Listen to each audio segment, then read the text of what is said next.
I remember when we left school, we were all eager to meet up at a reunion 10 or 20 years down the line. We said we'd want to see how we've changed, but let's face it, we were all looking forward to a chance to brag about our achievements.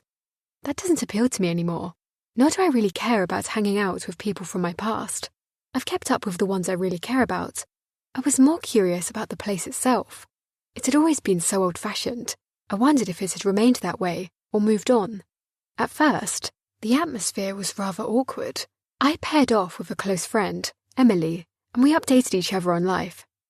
Around us, some people were squealing with joy as they met long-lost friends and reminiscing, while others who had come and then realised they didn't know anyone very well were making polite small talk in a very restrained way.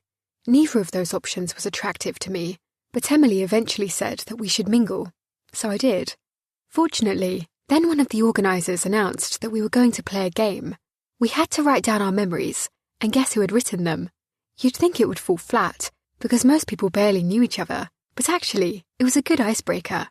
After that, people were no longer pretending to be interested in each other's careers and families. We knew what to talk about.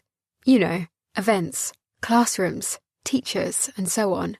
And it brought home what we had in common, and also what set us apart, because people had responded differently to what was basically the same experience.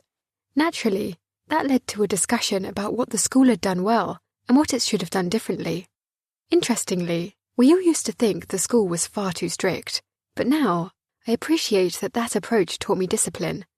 I also have always thought the school had too few options. It prepared everyone for the academic route to university, and to be fair, it did that very well. Pretty much everyone got in. But as far as preparation for the workplace goes, there was none of that. It seemed they were just passing the buck. Later on, we had a tour, and the head teacher gave us an update on the school's facilities and the latest news. She spoke proudly of the new history block, the computer laboratories, and the school's excellence and recognition in music. What struck me, though, is how little had changed. Despite all these modern updates, the school ethos is still to help teenagers excel in activities that are somewhat outdated, rather than teaching the kind of skills that are valued today. Although it wasn't the best evening of my life, the reunion was a good opportunity to reflect. After all, the school taught me to be hardworking and capable, and I've always been aware of the benefits that has brought me. I'm pleased to have met up with my old classmates too. It was interesting to see how our shared education has shaped everyone differently, so I'll definitely keep in touch with them. I can't say my memories of school are any more positive. It'll take more than one evening to change those. But all in all, I'm glad I went.